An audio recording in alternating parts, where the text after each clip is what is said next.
It's another Human First AI Marketing podcast. I'm your host, Mike Montague at Avenue 9. I have two special guests this week, Tim Brewer and Damian Bramanis from Functionally. They are co-founders at Functionally.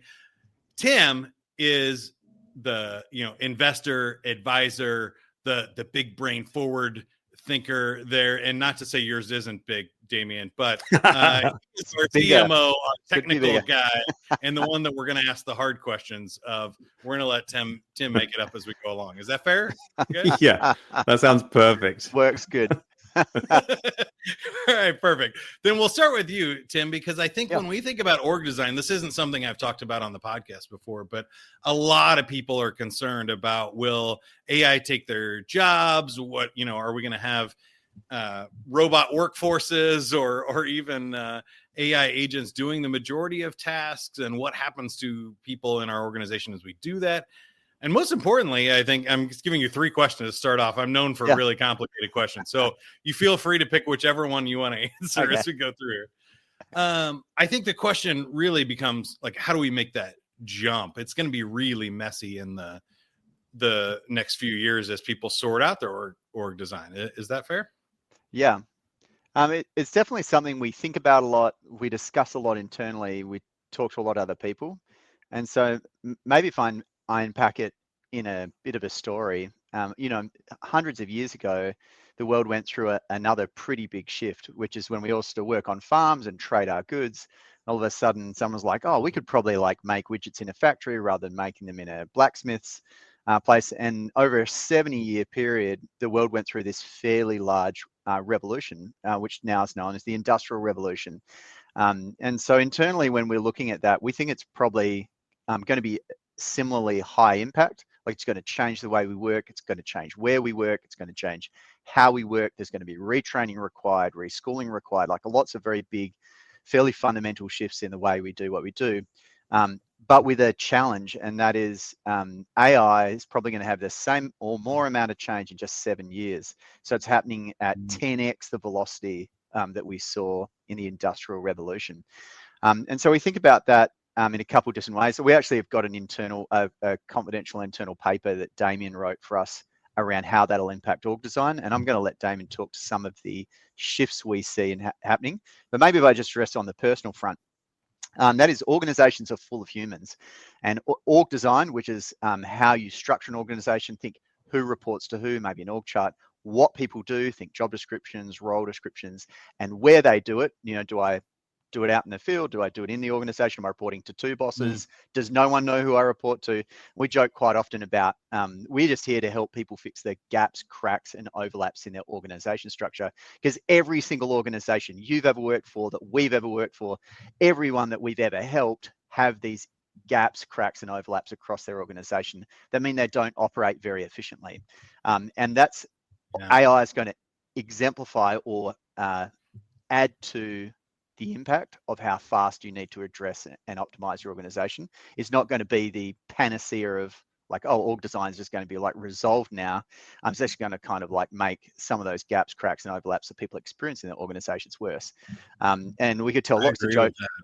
Literally, the way people deal with that in the moment is it's too difficult, so they kind of ignore it and sweep it under the rug. And so you get people running around the organization going, shouldn't we be doing this thing? Or why does Johnny still work on that project that we don't sell or do or anymore? Like, is it like what, this poor person stuck in the cogs of an organization essentially doing work that's not required.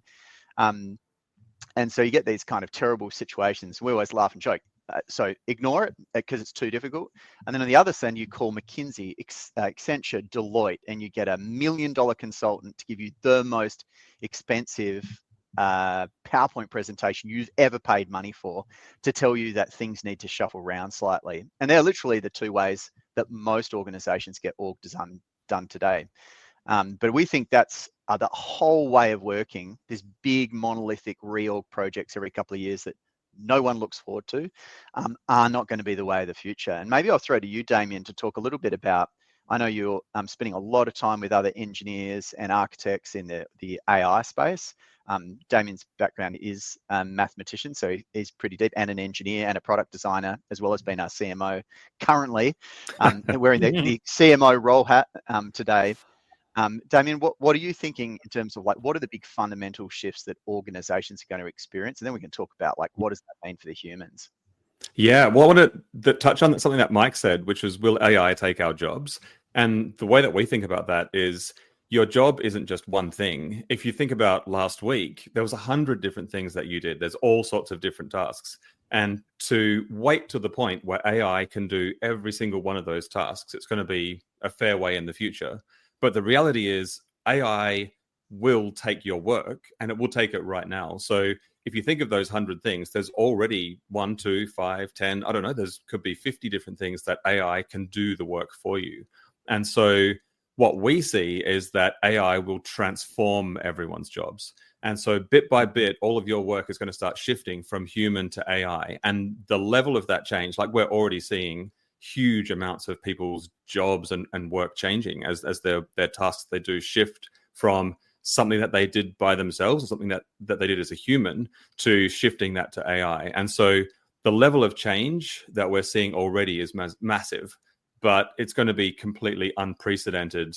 The level of amount of work that AI is going to take away from people is completely unprecedented in modern history. So there's that first kind of shift of, no, your job isn't under threat, but oh my gosh, the work that you do, that absolutely is going to be shifting to AI, and rapidly over the next few years.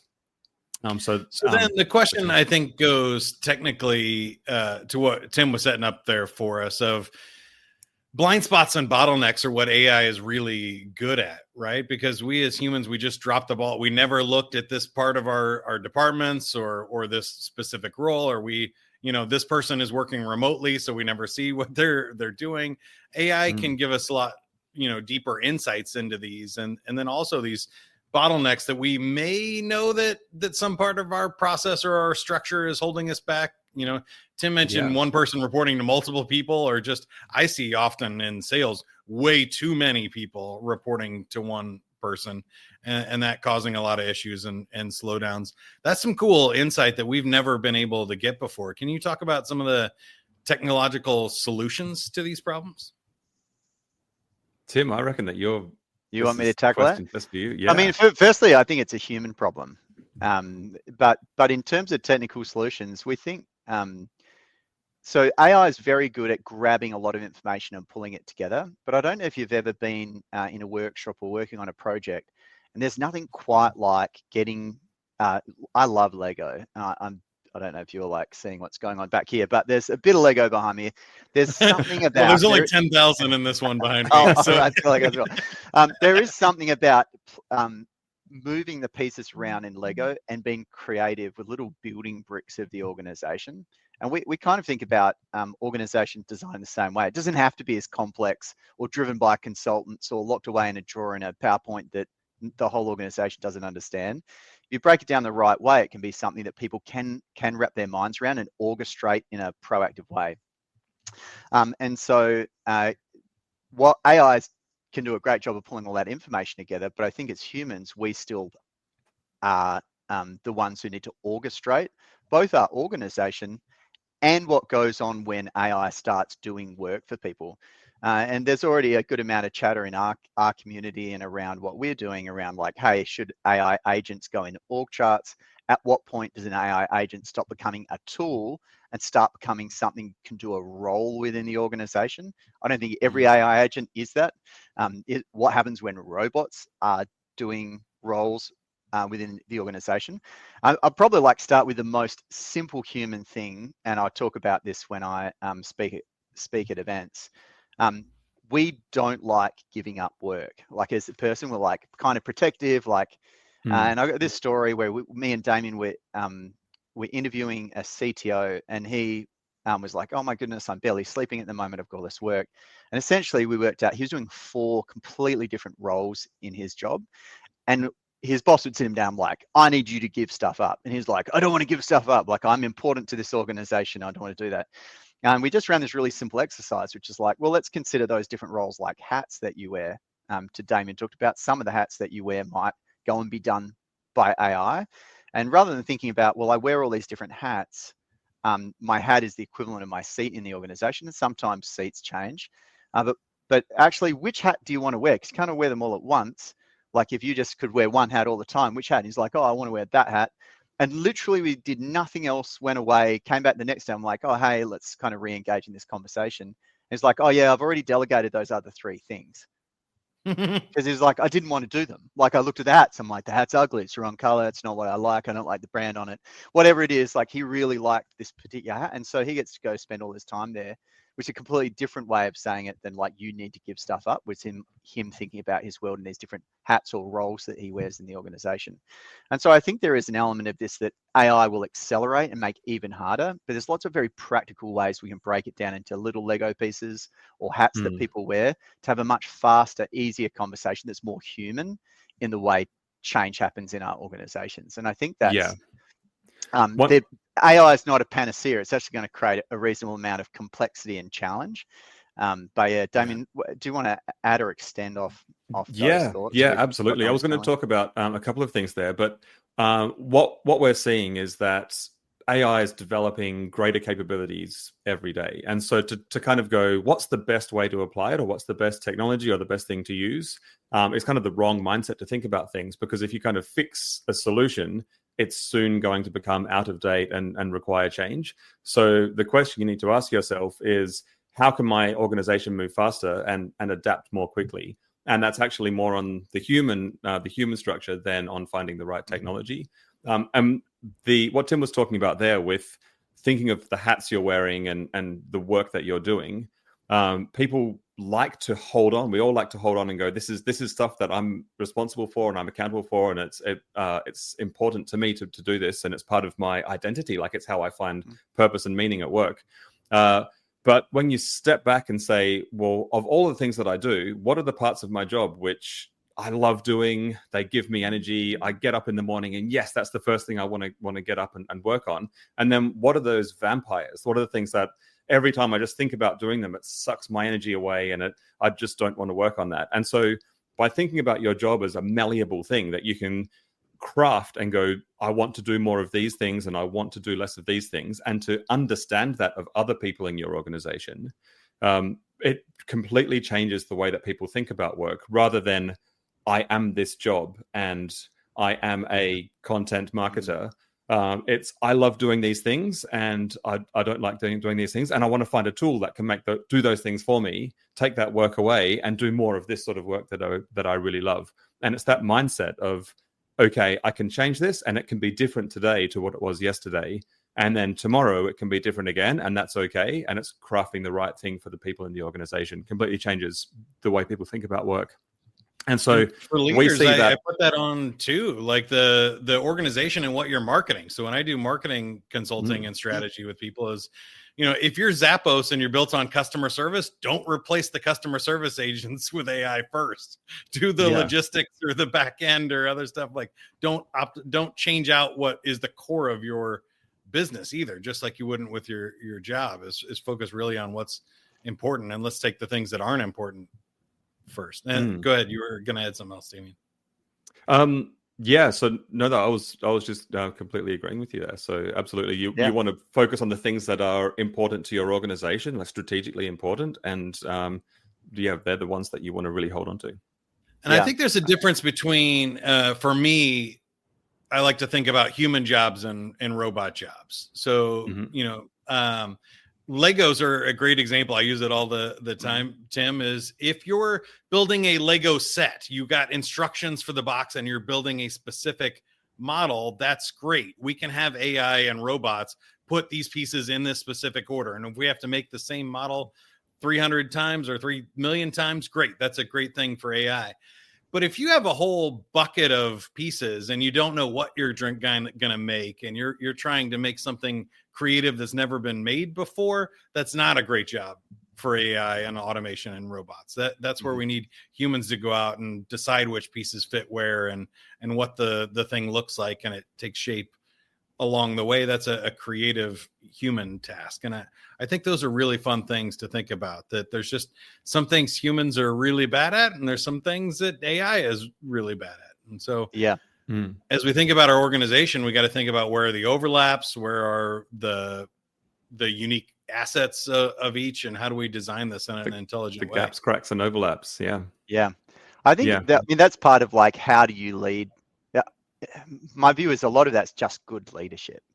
And Damian talked before, people find their purpose and their the word escapes me, but they find meaning. They find meaning and status in their community because of what they do. And so for a lot of, I get to hang out with a lot of business owners that have exited their business. And we often talk about like, how was it the first 3 months of not being in your role? And they're like, I didn't know what to say. I was like, what do I say? Like, particularly if they're not at retirement age. What do you do for a living? Nothing anymore. I surf a little bit. I skateboard a little bit. I respond to my friends' emails, like what, and you just kind of feel empty because you have no placeholder to be placed current my social status. So I think it's going to have some change in social status. Leaders need to be aware of that. So if you're leading a business and you've got 100 people in your business, you really need to think about like the impacts of those social cues, those social statuses changing as role titles change, because people get so attached to that, like Damian said. I'm thinking creatively internally in your organization, how you reward something different to maybe what you've rewarded before. But there is this like existential changes that happen, like Damian said, in an industry where you might wake up as a leader, you're going to find that, hey, my competitor used to do something at like 40% margin and now they can do it at like 90% margin. So they're starting to drop their price. And so there is like an element where you and your team and your organization need to be competitive, not only with AI in general, but others in your industry that are leaning into AI, that are leveraging that to do their things faster and more efficiently than maybe they have before. So I think there's a couple of like interesting drivers that as a leaders we're going to have to manage. If we don't get out in front of that, it will end up managing you from the market in. And so we encourage a lot of people like, hey, this is not the time to sit back and go, oh, we'll just reorg 3 years from now, because from a adoption curve perspective, you will be so far behind others in your industry or your competitors or alternatives investing into AI and a whole new way of doing it. It'd be, like missing the manufacturing. It'd be like being 70 years too late to the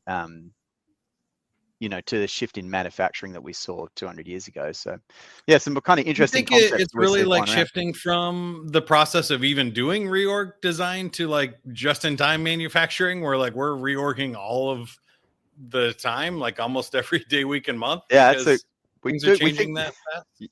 Yeah, I think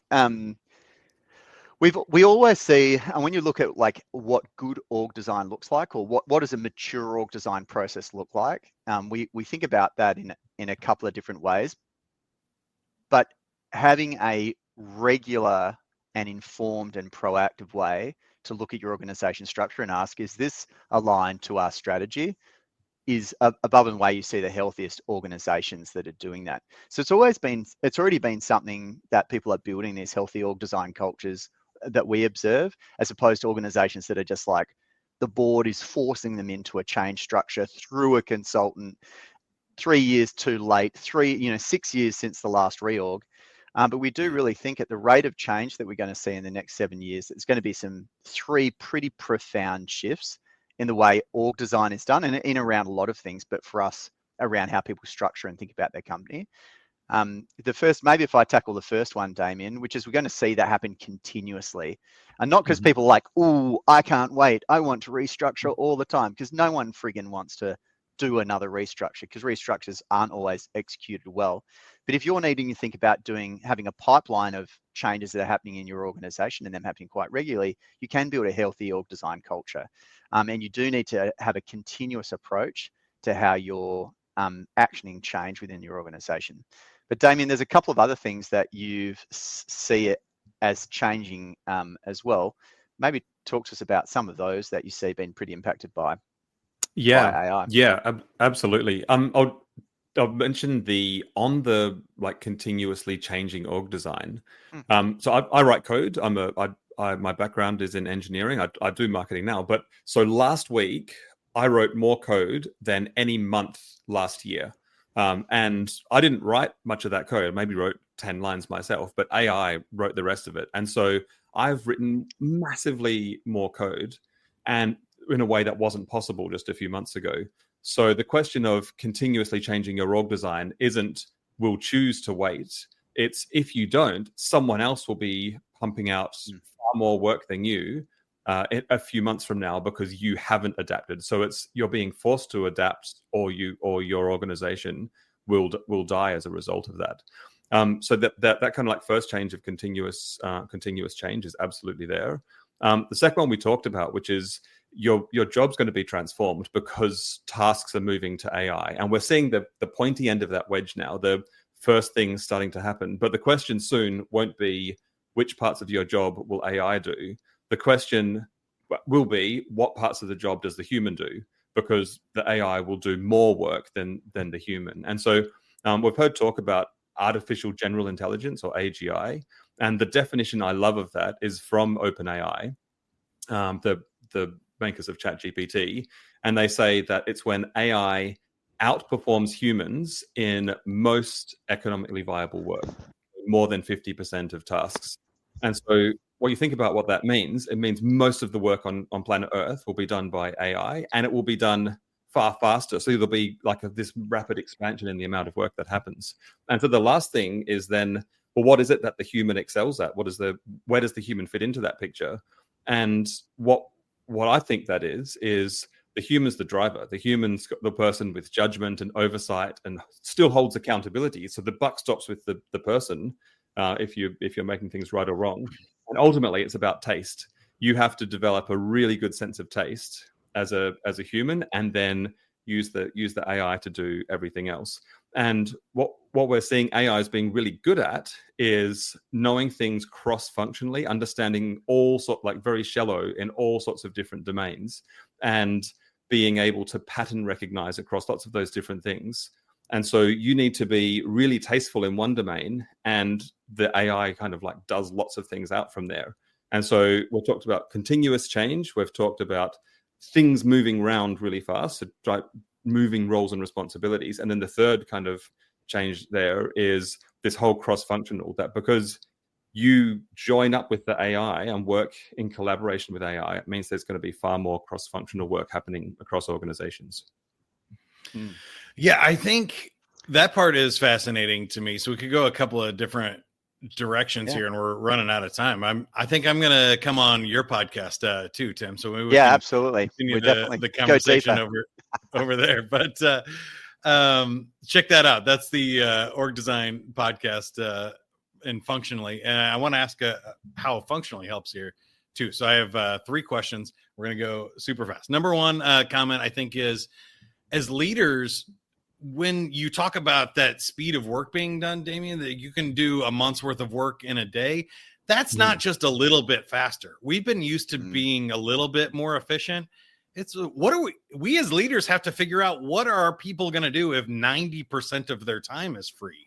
That's a big difference. We either change the fundamental definition of work and we don't need you for 40 hours a week, or we have to think of better tasks. If they can do an org design that used to take 3 years to plan out, in the 3 to 5 year plan that took 90 days to create as a manager, executive leader, it now takes 3 hours or 3 days to implement. Well, what is that person going to be doing for the next 3 months?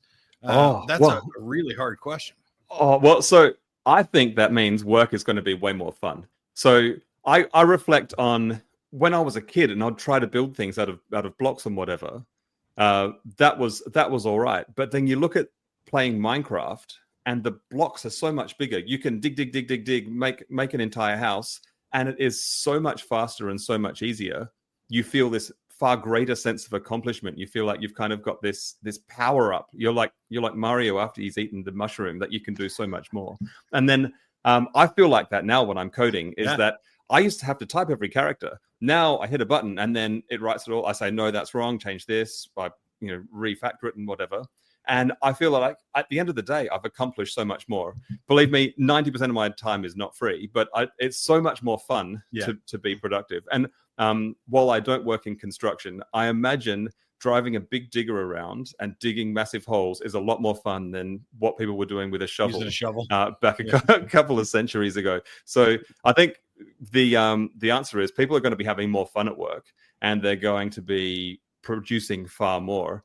And I actually think it's the most exciting era. If you're a small organization, if you're a dozen people or 50 people or 100 people, all of a sudden you're on this level playing field with the big established companies of the world, and you're able to move mountains compared to what you could have done a couple of years ago. So I actually think it's a really exciting time to be a small challenger organization, and you can just absolutely power up what you can do.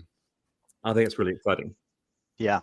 Tim, I want to ask you a little bit about kind of your work as an investor and stuff, because I do kind of see this split that I think the businesses most in trouble are the ones in the mid-sized range. That if you're a large mega corporation like Amazon and Google, they've got billions of dollars, they're building their own models, they're going to be fine. They're going to control so much of the data and power and systems and the city-sized data centers that they're building. I'm not concerned about them so much. The small businesses also, I think it's going to kind of get to a point where there are things that they can't do, and we're always going to want to go to a restaurant or interact with a human for certain things. And I think micro businesses are largely going to be okay. They've kind of already been swallowed up, the ones that could. And, if you're a local barber, we're probably not going to get AI haircuts anytime soon, right? Well, but these middle ground, small, medium-sized businesses, I don't need one anyway. Or my haircut's easier to do than Damian's. I think the mid-sized businesses, though, if they don't get flexible, if they don't figure out how to compete with the big boys, might just get swallowed up constantly. Yeah, we definitely think that it's an extinction level event. It will affect every single industry. And I think the companies that are doing traditional things that can be easily replaced by like you said, task-driven AI, are in real serious trouble from competition and a shift in expectations of their customer. So I think the customer expectation is going to shift wildly. People aren't going to be okay waiting 3 weeks to get a bit of paper in a physical bit of mail you send around the world. They're going to want the speed of email. And we're going to see that expectation shift. And it is strangely, in this iteration of change with AI, it's been driven from ChatGPT, which is a customer-led experience. It's not just like business first, which is what email was. So I think it's going to be kind of forced on organizations from a couple of different directions. And at extinction level, like there will be companies, many brands that you know today, that if they cannot get agile and they cannot rethink their organization collaboratively with their business, are in a huge amount of economic trouble, market trouble. And that's going to lead to a lot of pain and a lot of change, sadly, if they don't kind of lean into that reality. And it's not going to feel supernatural either. People don't like change, and change needs to be led. And so if you're not leading change and trying to ignore that it'll happen, won't happen to us, there'll be a lot of Kodaks, I'd suggest, 10 years from now. And so we just functionally, we just want to be super, super helpful to that. And we think that it's impossible for consultants who are now being displaced by AI to do that job in the way the mid-market needs. And so we just want to be an organization that can stand out for those leaders and be an assist to power up for them as they think about the building blocks of their organization, who does what, where they do it, how they do it in their business. We talked before about fixing the gaps, cracks, and overlaps that have always existed, but are now just going to exist with a whole heap of agents running around doing stuff that you can't see. And then John, who implemented them, is going to leave, and then what are all those AI agents doing? And we don't want them to do that anymore. Where do they even exist? How do you log in? It's just going to be some really, really interesting stuff go on. So how specifically does functionally help? What's the problem that you're solving, and how have you found your unique solution in this crazy world? Yeah. Org design in mid-market companies is very hard. And so there's actually not an easy way to put together an org chart to see who does what and where they do it in your organization. and then to consider different scenarios for the future, or different ways that you could structure people in different positions, people wearing different hats, new people joining the organization, so planning for growth or planning for change. And we help them do that far easier than doing it in spreadsheets and PowerPoint slides, and doing that in an AI-powered or an AI-enabled way. So we help a lot. It's about visualization, kind of like we talked about before with what are the building blocks or the Lego blocks of your organization. And for most leaders today, they do not have a tool or a way to do that in a continuous motion, which we see as the future of that industry, moving from consultants to leader-led organizational change and happening on a pretty continuous basis. Yeah, I find all of that fascinating. I think we're going to see more, for the people that are sports fans, the Moneyball analogy, where we're going to see more insight into like who's your star player and who's really making an impact, and who do we not need, and do we need more singles or do we need more home runs in our organization, and where are they come from, where are they coming from, and how do we build these more intelligently and running less on intuition. I heard a great quote today that humans are really good in a single baseball game. A human manager can manage who's on today and who's off today and that kind of stuff, and situationally read better than AI. But if you look over the course of a season, 100 games or 10 years, AI wins every time. And so when they're talking about drafting prospects and stuff, AI does better than the scouts a lot of times, because prediction and probability is a lot different task than reading in the moment. And I think organizations are going to have that same challenge. And you need to be thinking about it like a sports team would, and putting those together. We still need the managers day to day, but we need some help in structuring this whole thing, because it's just too much data for a human brain to process. Yeah. I mean, you do that across hundreds of people in different locations that are all working remotely, and then throw in AI agents and robots taking hats and doing things as well. It's an inordinately complex, way too complex, as you've said, for the human brain. So we just try and make that easy so leaders can win in their markets, and particularly lead and win through this change that we're seeing coming. That's got kind of existential risks for almost the whole market if you're not embracing it. So just want to be there. Love that. Be there to and help. I can't let you get out of here without answering my future-based projection. So this is fun. We're not going to hold you to it or anything, and nobody knows. But if you had to take your best guess at where we end up, like say 30 years from now, there's going to be massive change in the next, 5 to 10. But 30 years, where do you think it shakes out? Is there zero unemployment, full unemployment? Which sci-fi movie do you think we would end up in? However you would take that prediction one. Damian, we'll start with you. Where do you think all of this ends up? I think it's not a movie, it's a book, The Culture by Ian M. Banks. And so it's the world where AI is the government, and AI runs things and produces things and manufactures things, and people are just everything that they want is there, and people have their time to themselves. So the world is dominated by playing games. That's where everything ends up. So The Culture by Ian Banks, I think, is a great optimistic future. I'm gonna have to read that one. I shouted that out in my book, Playful Humans, here behind me, where I said, really, if you think about if Elon Musk can colonize Mars, you could colonize the Earth a lot easier, and you could provide everything that shelter, food that humans need to survive. Then what's our role? I think our role is to play and have fun and enjoy life. That's awesome. Tim, what's your take? I don't know, to be honest. I think that I know you're wanting a single prediction of the future, and I definitely like Damian's view, which is playful, but I think it's probably going to be a rough ride. So I think a lot in the next 30 years, I think that to get to any different outcome from today is a huge amount of change. And so I think a lot about like, how do I prepare for that amount of change? How do I help and prepare and support the people around me for that level of change? Because things won't look the same. And people do love kind of getting comfort and certainty in their work, and comfort and certainty in life and in their surroundings. And with all of those about to change very, very quickly, I think that's going to present some challenges and some huge opportunities. So it's just helping people around me to be ready for the opportunities and to be in a good spot to deal with the challenges.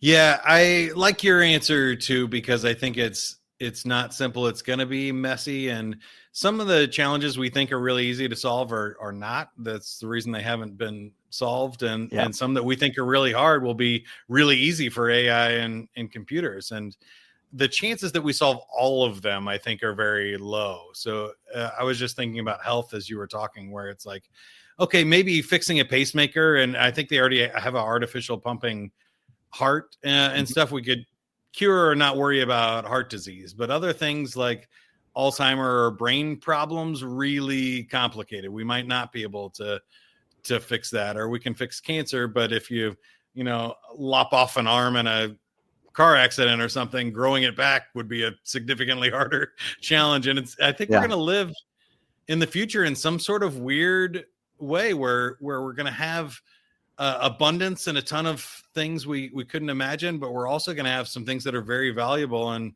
scarce, or tough challenges that we're going to find a shame that we can't solve, or aware of how hard they are. So that's going to be a fascinating thing to see, I think, as we go forward. It is. Mike, fun. Thank you. Yeah. Mike, you've asked us a lot of questions today. What are you seeing? I know you're focused more on the marketing side of things. What are the things that are just fascinated, blowing your mind around marketing and AI at the moment? What is the biggest game-changing things you're seeing in the application for marketing, sales, and product? Great question. I am seeing a lot of what Damian was seeing, which is you can accomplish so much so fast that you can do 10 times as much as you could a year or two ago. That really is a fundamental shift in the way we market. If I had to make a prediction, scaling what we were doing isn't going to work. If you think about cold calling is a simple example, because nobody really does it. Humans don't like doing it. It's actually fairly simple for AI to dial a phone number, read a script, and have a conversation these days.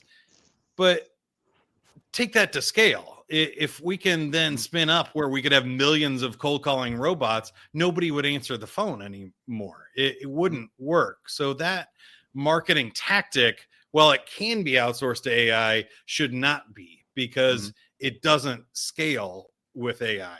It becomes ineffective. And there's been so many sales and marketing tactics over the years that just, in a microcosm, it worked, right? But when you put it at scale, it doesn't. I wrote, my first book was LinkedIn, The Sandler Way. It was published by LinkedIn themselves, because what I saw was the influencer strategy works, but it doesn't work at scale if you have 5,000 salespeople on the Uber sales team, or at the time it was Angie's List and stuff like that. We'll go, well, you can't have 5,000 Angie's List influencers on LinkedIn. It doesn't scale. So I had to rethink what tactics would work for a team of 5,000 people. I think that's such a good point. And I know the human first AI marketing is kind of where your headline sits at, but maybe my last thought, conscious of time, is that when you do get